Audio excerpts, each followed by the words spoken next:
Hello students, कैसे हैं आप। तो हम बीएससी सेकंड ईयर के भौतिक विज्ञान के स्टूडेंट्स के लिए कल हम ये बता रहे थे कि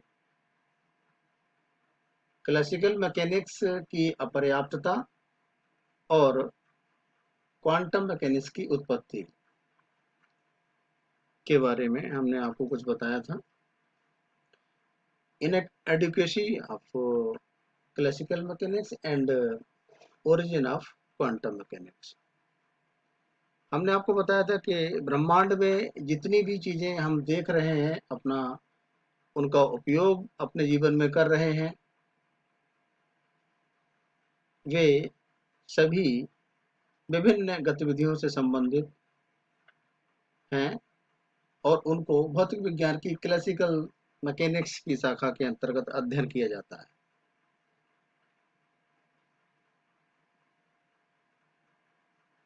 तो हमने आपको बताया था कि जब किसी भी वस्तु को अचानक से कोई गति दे दी जाती है, हाई स्पीड दे दी जाती है,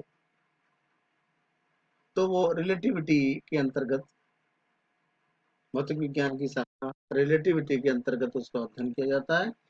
और यदि हम ब्रह्मांड में उपयोग की जाने वाली सभी वस्तुओं की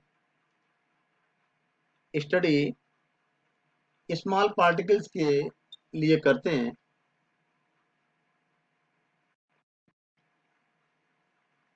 वे स्मॉल पार्टिकल्स चाहे इलेक्ट्रॉन है, पॉजिट्रॉन है, मेसॉन है, हमने आपको कल बताया था, अपने पिछले वीडियो में हमने आपको बताया था,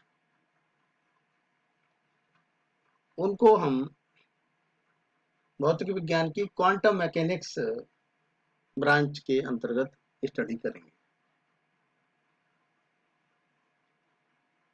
तो इसलिए inadequacy of classical mechanics and origin of quantum mechanics is a interesting topic. तो इस पर आपको जो चीजें बताई, उसके बाद हम आपसे ये भी बताना चाहते हैं कि क्लासिकल मैकेनिक्स की ये इनएडिकेसी प्लैंक द्वारा सन 1900 में नई अवधारणा के साथ दूर हुई।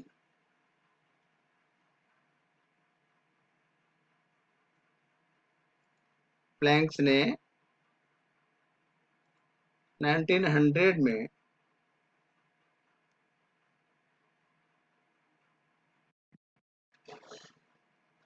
क्लासिकल मैकेनिक्स को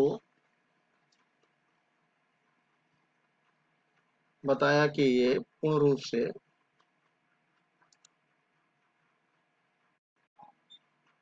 हमें ब्रह्मांड में विद्यमान सारी वस्तुओं की जानकारी के लिए, अध्ययन के लिए पर्याप्त नहीं है।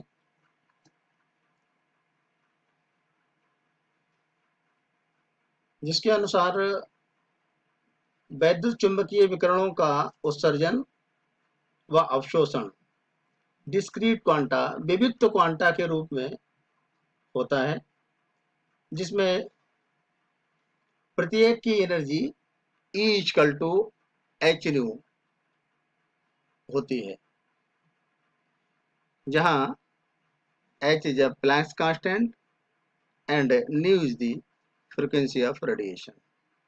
The value of Planck's constant, you know it very well, 6 to 10 to power minus 34 joule second. It results Planck's explained the black body spectrum on the basis of concept of quantum mechanics. Planck quantum mechanics के आधार पर कृष्ण का spectrum को समझाने में सफल हुए। सन 1905 के दौर में ही आइंस्टीन ने प्रकाश वैद्युत प्रभाव, फोटो इलेक्ट्रिक इफेक्ट की व्याख्या की।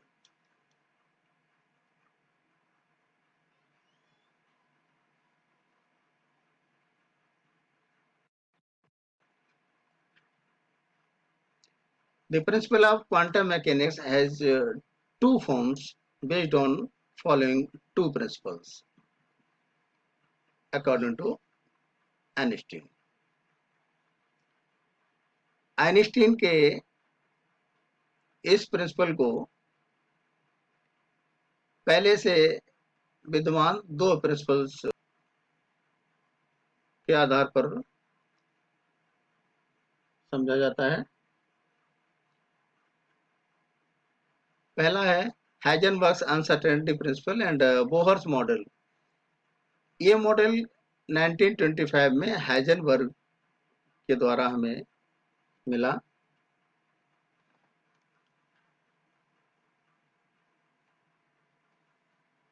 एंड दूसरा प्रिंसिपल है वेव मैकेनिक्स के लिए, ये 1926 में इरविन श्रोडिंगर नामक वैज्ञानिक के द्वारा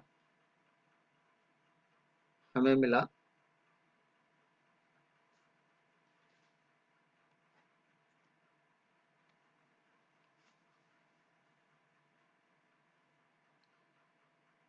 क्वांटम मैकेनिक्स के आधार पर कृष्ण का विकिरण, प्रकाश वैद्युत प्रभाव, क्वांटम प्रभाव इत्यादि घटनाओं की व्याख्या की गई। ये सिद्धांत अब ओल्ड क्वांटम थ्योरी कहलाती है, क्योंकि ये सिद्धांत भी केवल कुछ समस्याओं की व्याख्या ही कर सका, जैसे हाइड्रोजन परमाणु ऊर्जा का स्पेक्ट्रम, सरल आवर्त गति,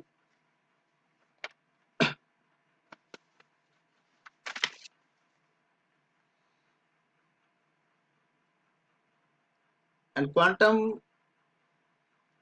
मैकेनिक्स का ये सिद्धांत दो सिद्धांतों पर आधारित है।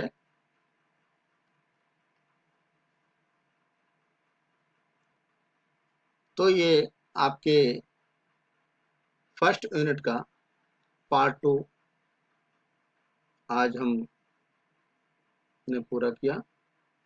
बाकी हम अपने नेक्स्ट कंटेंट में आपको बताएंगे।